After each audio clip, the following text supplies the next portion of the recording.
Hola familia, Dios les bendiga. Bienvenidos a todos a nuestro Evangelio de Juan. Estamos entonces reunidos hoy para seguir estudiando acerca del capítulo 11, los versículos del 11 al 16. Pero antes de iniciar, yo los quiero invitar a que iniciemos orando. Y yo quiero invitar en el día de hoy a Cami, que nos acompañe en oración, entregándole este tiempo al Señor, pidiéndole al Espíritu Santo mucha sabiduría.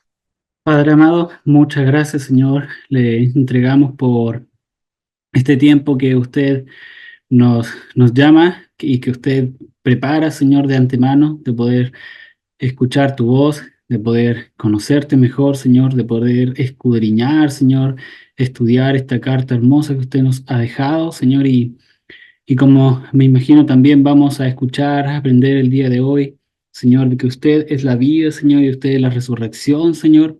Muchas gracias porque en usted hemos podido encontrar esta vida plena y esta restauración para nuestro corazón, para cada uno de los que estamos acá, Señor, de diferentes historias que tenemos, Señor. Hemos sentido su llamado, hemos sentido su voz y es por eso que estamos en este lugar, para escucharte y para aprender, eh, conocerte mejor. En el nombre de Jesús, gracias. Amén. Javi, muchas gracias por la oración. Gracias a todos. Gracias por los que me recordaron que estaba en mute. Bueno, vamos entonces a iniciar con el estudio que tenemos para el día de hoy.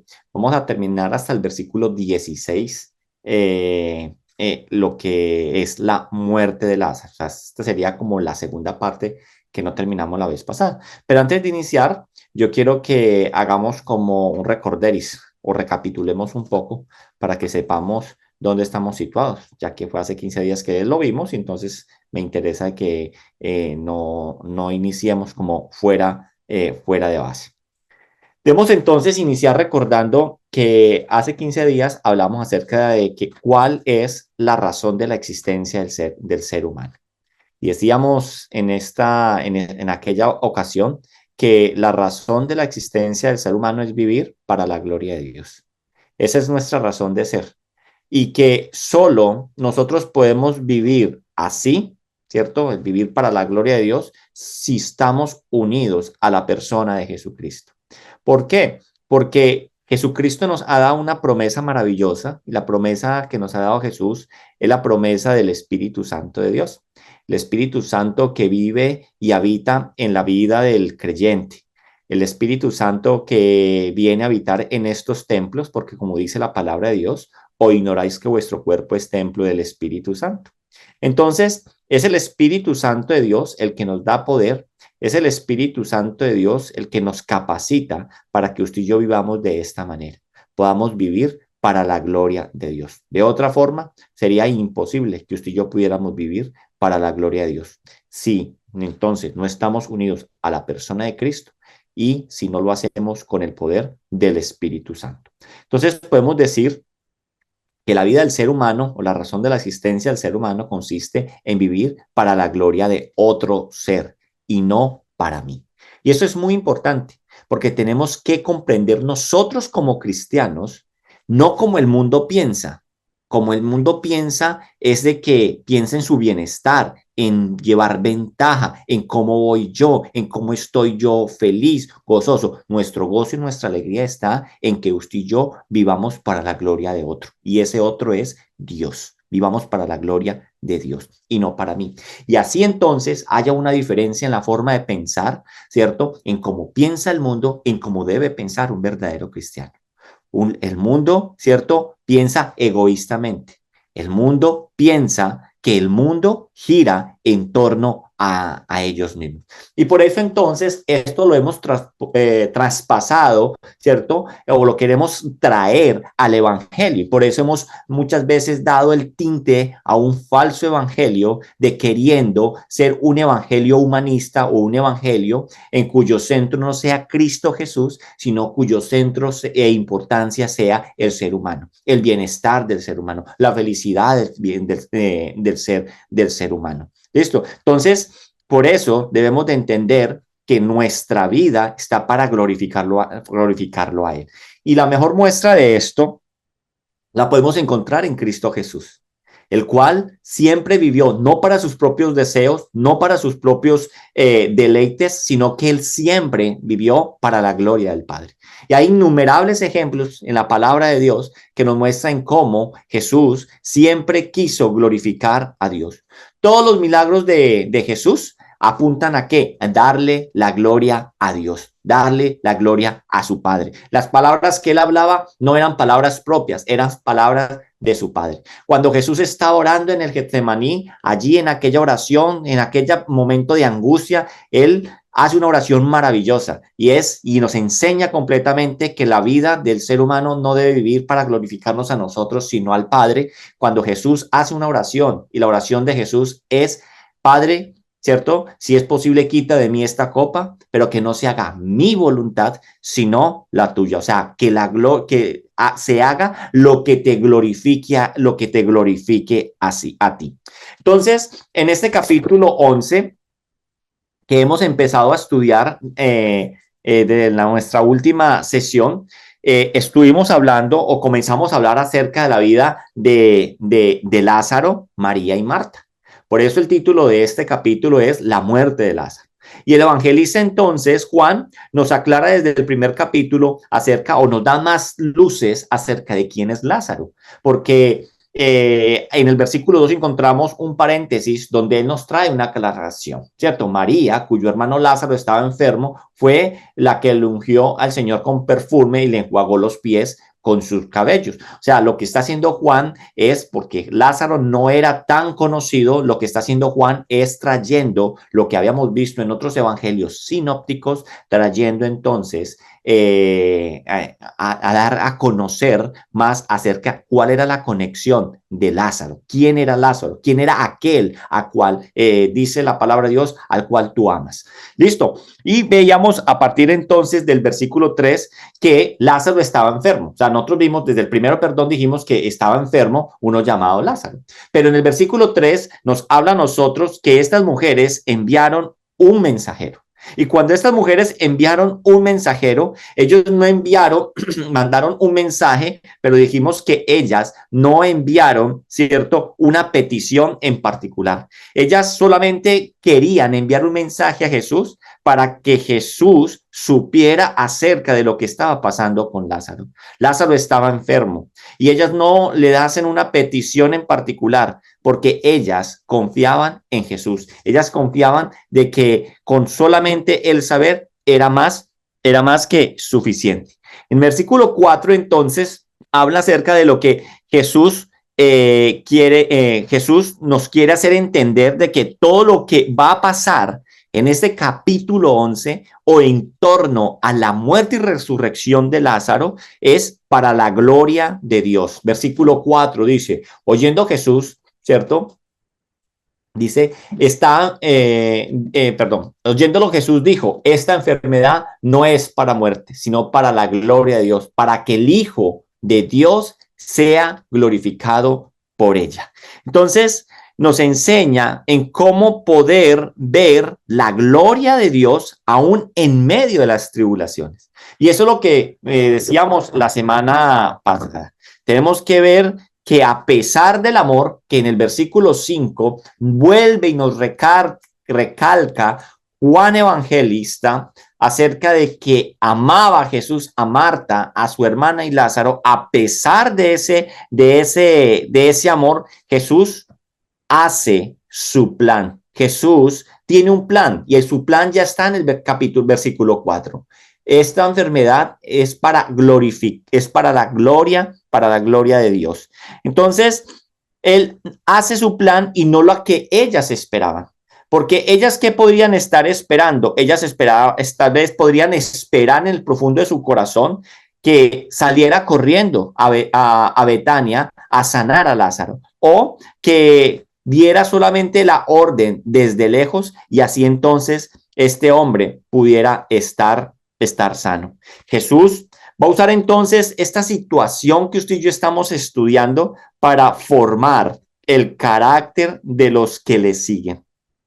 Jesús lo que quiere aquí es que cuando le informan, el Señor lo que quiere hacer es que esta enfermedad sea para la gloria de Dios. Él tiene un interés y el interés del Señor es fortalecer lo que nosotros somos en Él. Debemos entender esto para que cuando nosotros aún también estemos en medio de tribulaciones, ¿cierto? Entendamos que aún allí, en medio de nuestras tribulaciones, en medio de las aflicciones, allí hay un propósito.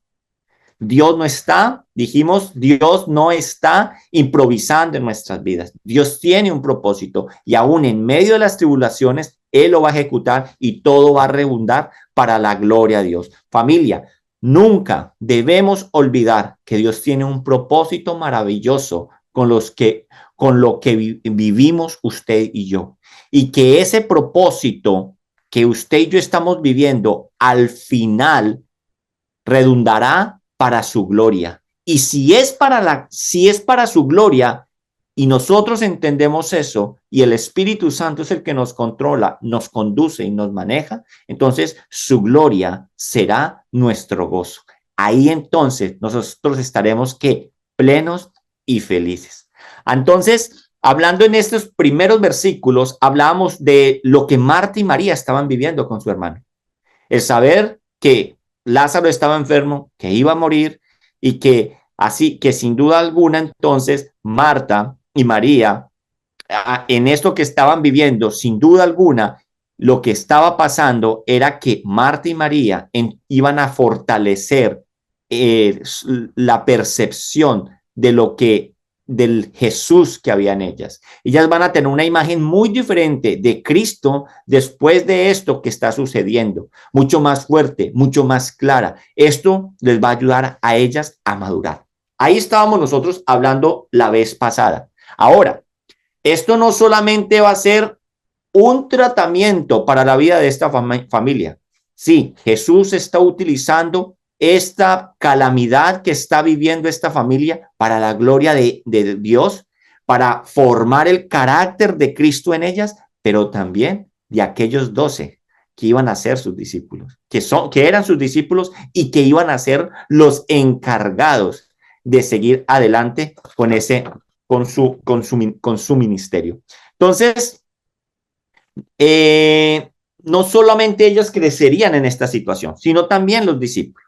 En medio de esta situación, los discípulos del Señor estaban, dijimos que Jesús les llega el mensaje, pero Jesús en el versículo, en los siguientes versículos dice que cuando oyó, Jesús se quedó allí, se quedó 2 días más, ¿cierto? Se quedó 2 días más, nos dice a nosotros el versículo 6. Entonces, en medio de esta situación, los discípulos del Señor estaban, en cierta manera, estaban contentos con la acción que tomó el Señor de no ir a Betania.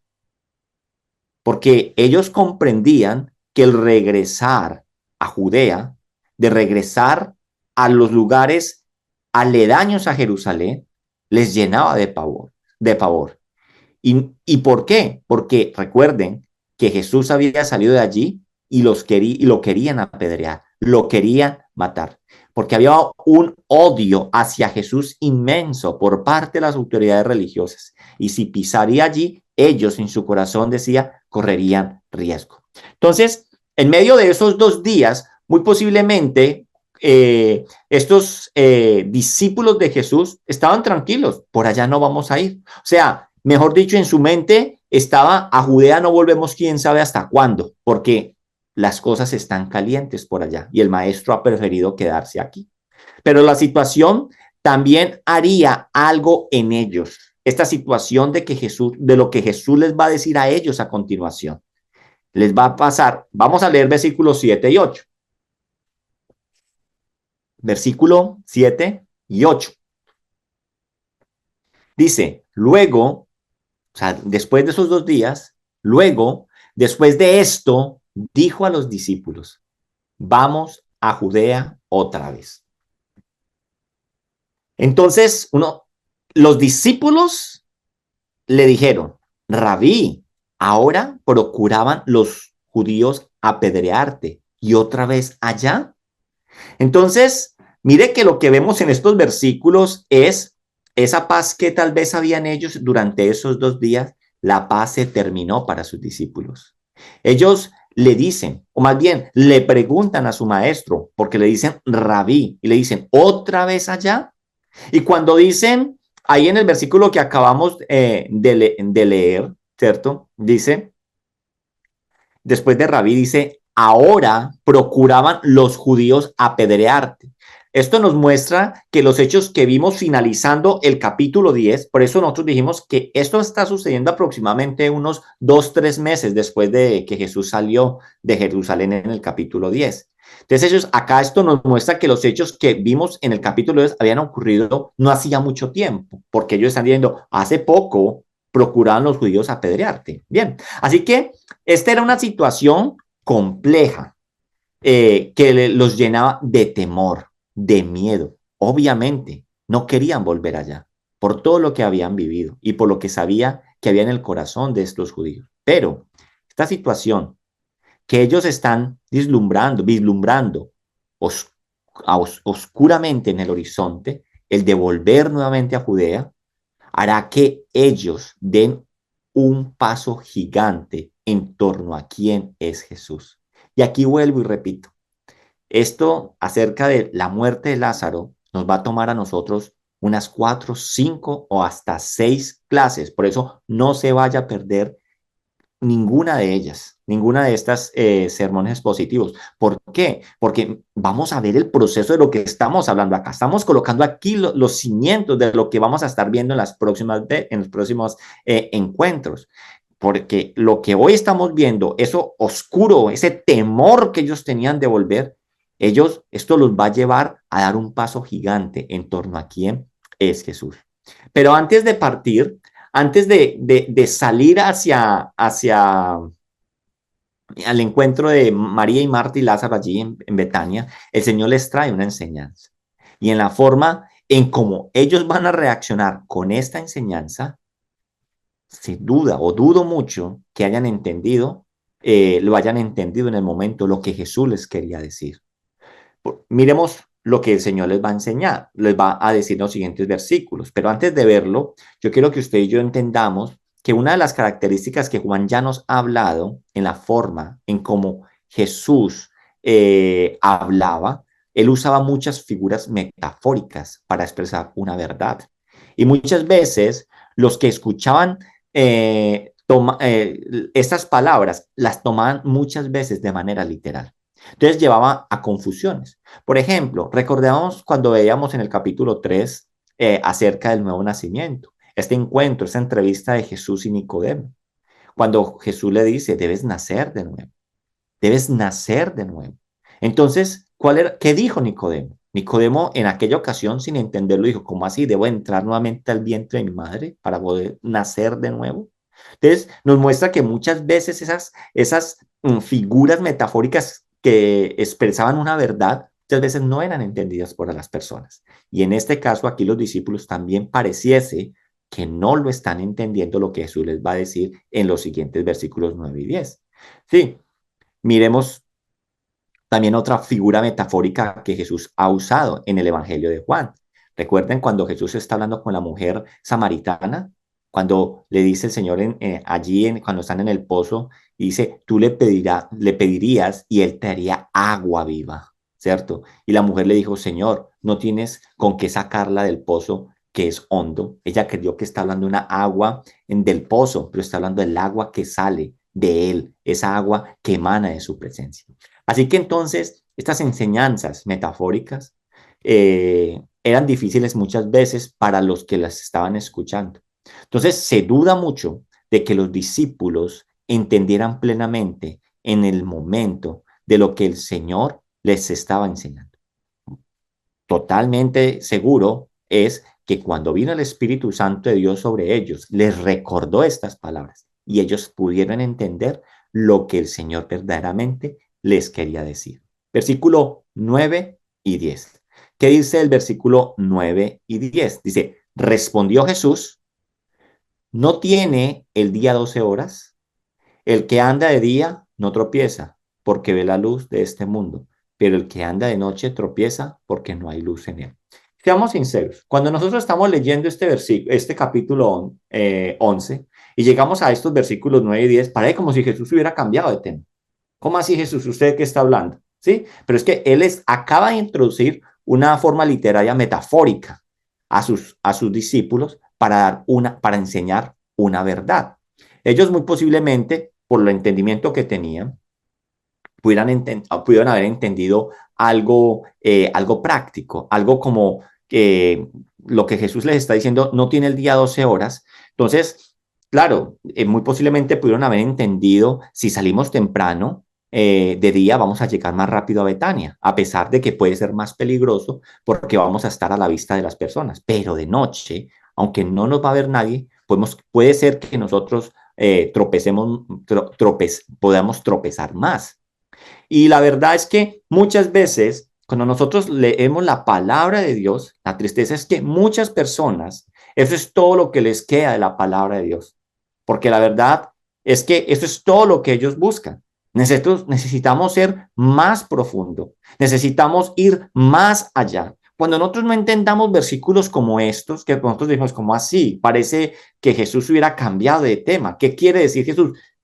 Mi invitación, querida familia, querida iglesia, es ahondemos, boguemos mar adentro, busquemos un poco más, ¿cierto? Hay muchas cosas a disposición para poder entender lo que el Señor está diciendo. Entonces, la tristeza es que muchas personas solamente se quedan contentas con lo que entienden por encimita. Ah, el Señor lo que está hablando es esto. Entonces se quedan con lo pragmático, con lo práctico, algo que sirva como para mi día. Y es hoy por hoy usted ve que la gente, eso es lo que quiere que se le predique desde el púlpito. Quieren cosas prácticas, quieren cosas que sirvan para mi vida. A mí no me hable de teología, pastor, no me enseñe tanta teología, tantos principios teológicos, no, a mí enséñeme algo práctico, ¿cierto? Y eso es triste, porque mire lo que podemos sacar de esta enseñanza.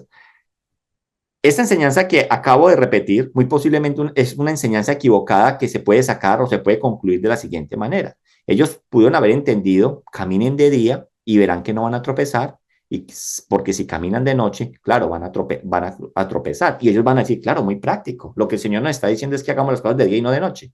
¿Sí? Y puede ser muy práctico, pero eso no es lo que el Señor quería decir.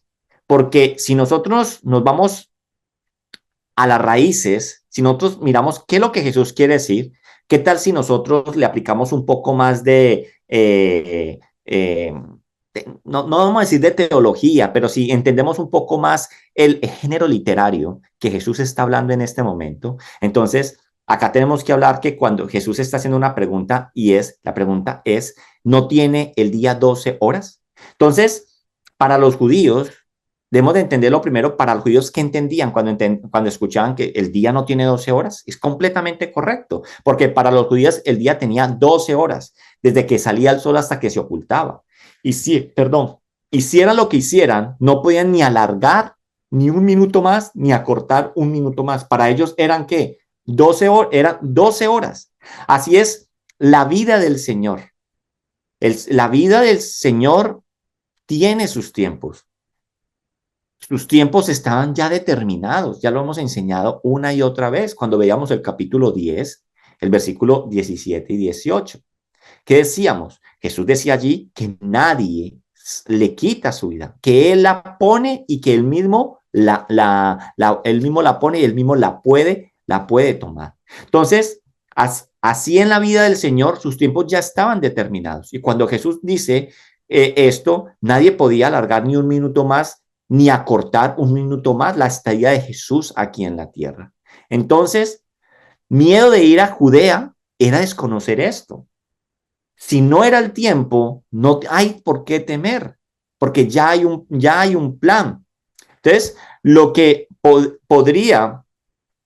tendría que llegaría en el tiempo que Dios había determinado, no antes.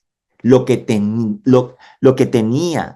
que llegaría en el momento de Dios y no antes. Pero en medio de que se cumpla ese tiempo, en medio de eso, Jesús tenía en claro algo, es que viviría en torno a la gloria de su Padre. Así que los discípulos debían confiar en la luz que los guiaba, que es lo que él está diciendo ahí, en estos versículos que leímos, que él era la luz. Así la situación que percibían fuera terrible y nosotros debemos comprender lo mismo. Dios es soberano.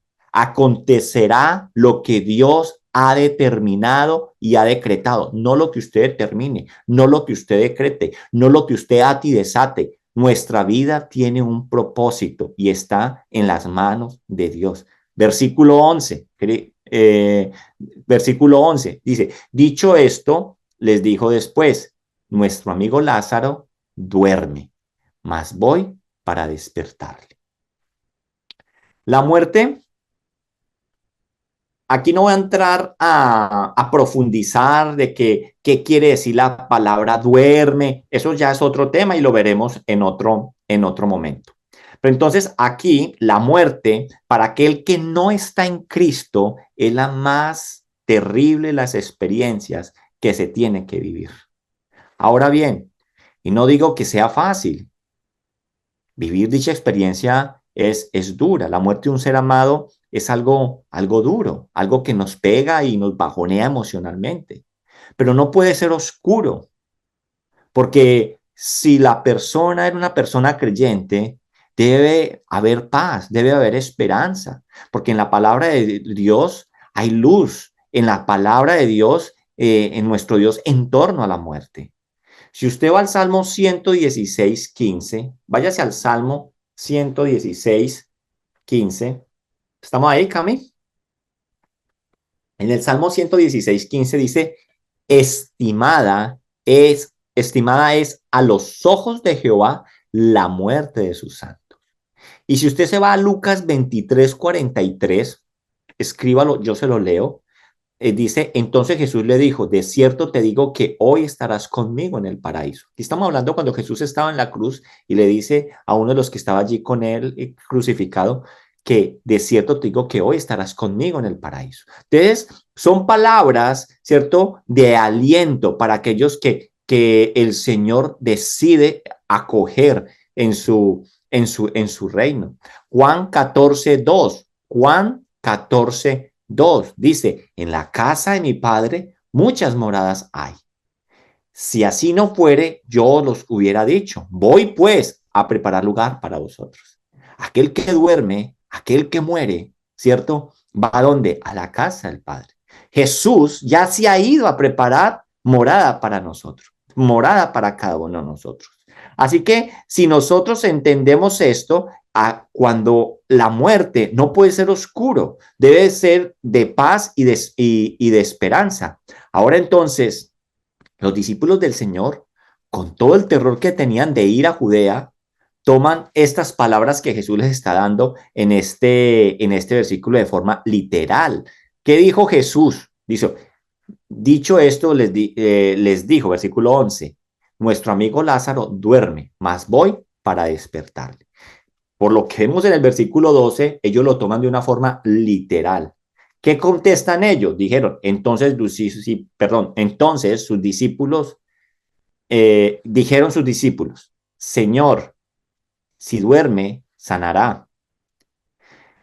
¿Qué están diciendo aquí ellos? Pues dejémosle dormir. Eso es bueno, Señor. Eso le ayuda a recuperar las fuerzas. ¿Para qué vamos a ir? Ellos seguían con el temor de ir. Estaban sacando, ¿cierto? A toda costa querían hacer desistir al Señor del viaje. Y por eso entonces decimos que lo más probable era que ellos no entendieron lo que Jesús les dijo en los versículos anteriores. Versículo 13 y 14. Sigamos leyendo. Dice, pero Jesús decía esto de la muerte de Lázaro, que dormía, pero lo que se estaba refiriendo Jesús era a la muerte de Lázaro. Y ellos pensaron que hablaban del reposar del sueño. Jesús, el evangelista lo está explicando. 14. Entonces Jesús les dijo claramente, Lázaro ha muerto. Ahora, dígame usted si no había celular, no había telegrama, no había mensaje de texto, no había absolutamente nada. ¿Cómo sabía Jesús que Lázaro había muerto si nadie había venido a decirse? A él vinieron y le dijeron que el que ama está enfermo, pero no le habían dicho. Y él ya había dicho que la enfermedad no era para muerte, sino para la gloria, para la gloria de Dios. Entonces, ¿cómo Jesús sabía esto? Pues muy sencillo, porque Jesús aquí en esto nos muestra uno de sus atributos divinos. Jesús es el Señor omnisciente, que todo lo sabe. Y aunque Jesús realizó sus obras maravillosas sometidas al poder del Espíritu Santo de Dios, seguía teniendo plenamente sus atributos divinos. Jesús sabía que Lázaro había muerto desde el mismo día que habían venido a traerle la noticia que estaba enfermo, por lo que ya dijimos, cuando él regresa van a ser 4 días. Y por desplazamiento nos damos cuenta que cuando llega el hombre, muy posiblemente ya Lázaro estaba muerto. Pero él tenía un propósito con esto. O sea que Jesús, aún sabiendo que ya Lázaro estaba muerto, él en el versículo 4 nos dijo a nosotros, esta enfermedad no es para muerte, estando ya Lázaro muerto, porque él tenía un propósito con esto. Y el propósito es la gloria del Padre, que era su propia gloria, y a través de ella el beneficio para los suyos. Esta muerte de Lázaro, el beneficiado no va a ser Lázaro que lo volvieron a la vida. Los más beneficiados van a ser ¿quiénes? Los suyos. ¿Beneficiados en qué? Lean el versículo 15. El versículo 14 nos dijo a nosotros que Lázaro, Jesús les dice claramente, dice, ha muerto. Entonces, ¿qué dice el versículo 15? Y me alegro por vosotros de no haber estado allí para que creáis, mas vamos a él. Mire lo que dice, me alegro por vosotros. Seamos sinceros, querida iglesia. Preguntémonos, Jesús, ¿cómo te puedes alegrar por la muerte de Lázaro? ¿Cómo puede ser eso posible? Pero la muerte de Lázaro solo era un evento. La muerte de Lázaro solo era una ocasión. Aquí, lo fundamental en torno al plan de Dios es lo que esto va a provocar. Lo que va a provocar la muerte de Lázaro que vamos a estar estudiando en las siguientes, en todas estas sesiones. Entonces, ¿qué va a provocar? El crecimiento. ¿Qué va a provocar? La maduración de la fe de ellos en torno a la persona del Señor Jesucristo, incluidos los apóstoles, incluidos María, Marta, incluidos allí todos los presentes. Entonces, Lázaro ha muerto y el Señor dice, me alegro por vosotros de no haber estado allí. ¿Qué dice? Para que creáis, mas vamos a él. Pero usted dirá, pero para que creáis, dice el versículo después de la coma, para que creáis. Pero si ellos ya creían, pues ellos estaban con Jesús. ¿Cómo así que para que creáis? Familia, tenemos que entender que la fe es un proceso. La fe no es un estado. No es que ya tenemos fe y ya eso es lo que vamos a tener. Iglesia, nuestra confianza en la persona del Señor Jesucristo debe crecer día tras día. ¿Y sabe cuál es la mejor herramienta en el crecimiento de nuestra fe? Las situaciones de dolor, las tribulaciones. Eso son las mejores herramientas para hacer crecer nuestra confianza en la persona de Jesús. ¿Por qué? ¿Por qué eso, pastor? Porque fe es confiar en otro. Fe es confiar en otro. En el estado en que sabemos, cuando usted y yo estamos en un momento que sabemos que no podemos por nuestra propia cuenta, ¿qué pasa ahí? Tenemos que depender de otro, confiar en otro. ¿Qué dependemos de qué? Dependemos de la persona del Señor Jesucristo.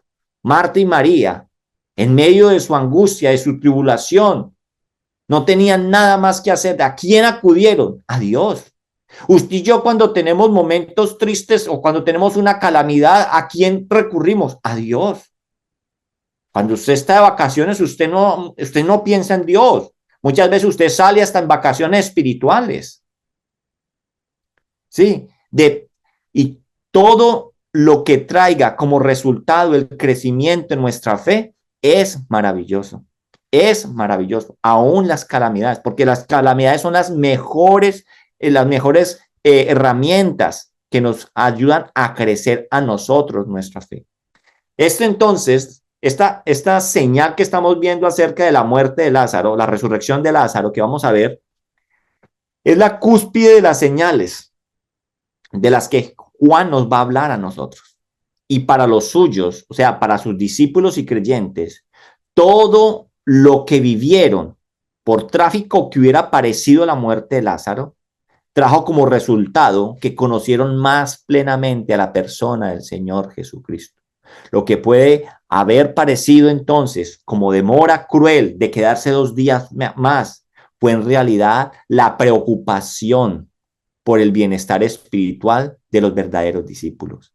Eso que muchas veces dice el Señor, lo cogimos fuera de base, no le caímos de las manos del Señor.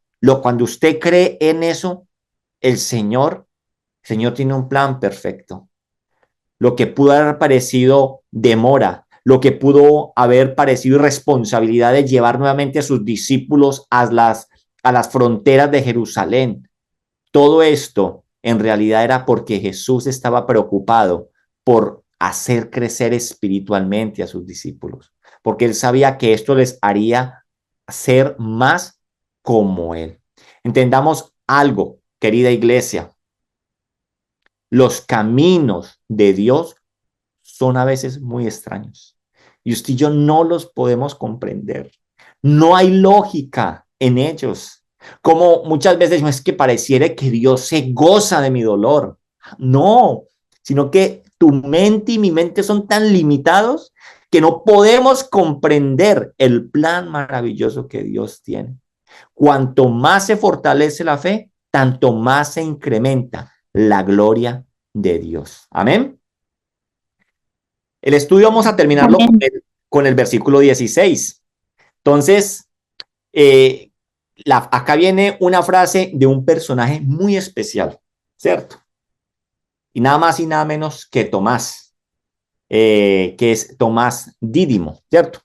Que es el gemelo, aquel que más adelante, al final del Evangelio, dice, cuando se aparecen los discípulos y él no está, que al fin y al cabo el Señor hace eso también para trabajar en él, el que dice, si no veo, no creo. Si yo, hasta que yo no lo vea, hasta que no meta mi dedo en su llaga y mi mano en su costado, yo no voy a creer en él.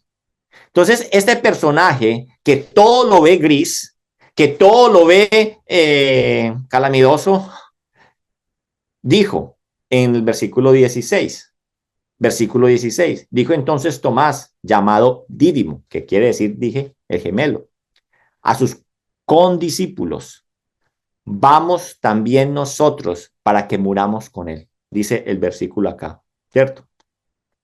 Que Tomás que dijo, vamos también nosotros para que muramos con él.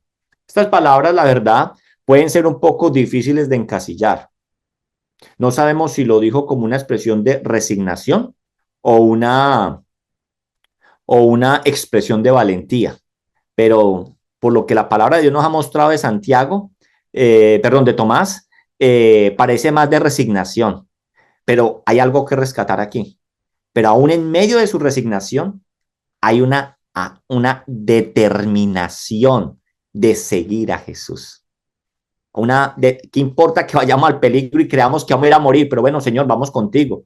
Porque como dijo el apóstol Pedro, cuando por allá en Juan 6, al final del capítulo 6, dice que después de las palabras de Jesús, que fueron palabras muy fuertes, muchos de los que le seguían, dijeron, duras palabras son estas, y le dejaron de seguir.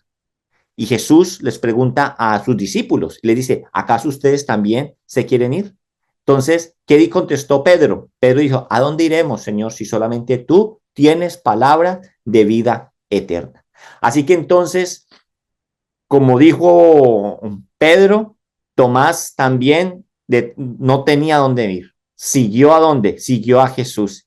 Y precisamente en el próximo estudio vamos a ver que Jesús, ¿cierto? Es la resurrección y la vida. Yo los invito a que oremos y con la oración entonces luego, si hay preguntas o queremos participar o decir algo, más que bienvenidas. Vamos a orar. Mi buen Dios, yo te doy gracias por lo que hoy hemos terminado de estudiar, Señor, en estos versículos del capítulo 11, del 1 al 16. Gracias, Señor, porque qué maravilloso es entender, Señor, que estas personas a las cuales tú amabas, Señor, tuvieron que pasar, tuvieron que sufrir esta calamidad, esta tribulación, esta agonía, esta ansiedad de sentirse perseguidos, de poder ser, como decía el mismo Tomás, de poder morir ahí, allí, en el solo acercarse a Jerusalén. Señor, pero tú estabas ejecutando tu plan. Tú mismo lo dijiste, esta enfermedad no es para muerte, sino para la gloria de Dios. ¿Y cuál es la gloria de Dios? La gloria de Dios es desarrollar el carácter de Cristo más en nosotros y así entonces nosotros poder vivir para su gloria. Mi buen Dios, gracias te damos por lo que tú nos hablas, por lo que tú nos dices, Señor. Permítenos entender, Señor, que en medio de la angustia, tú tienes el control. No nos dejes desesperar. No nos dejes, Señor, ser insensatos y decir, Señor, palabras vanas, Señor, delante de ti, creyendo, Señor, que tú has volteado, Señor, tu rostro, nos has dado tu espalda, cuando tú tienes cuidado y control absoluto en nuestra vida y estás formando nuestro carácter. Ayúdanos entonces, Señor, a abrazarnos a cada una de esas tribulaciones y entender que esto traerá como resultado el fortalecimiento de nuestra fe. Te alabamos y te bendecimos, Señor, y nos quedamos en tu presencia. En el nombre de Cristo Jesús. Amén.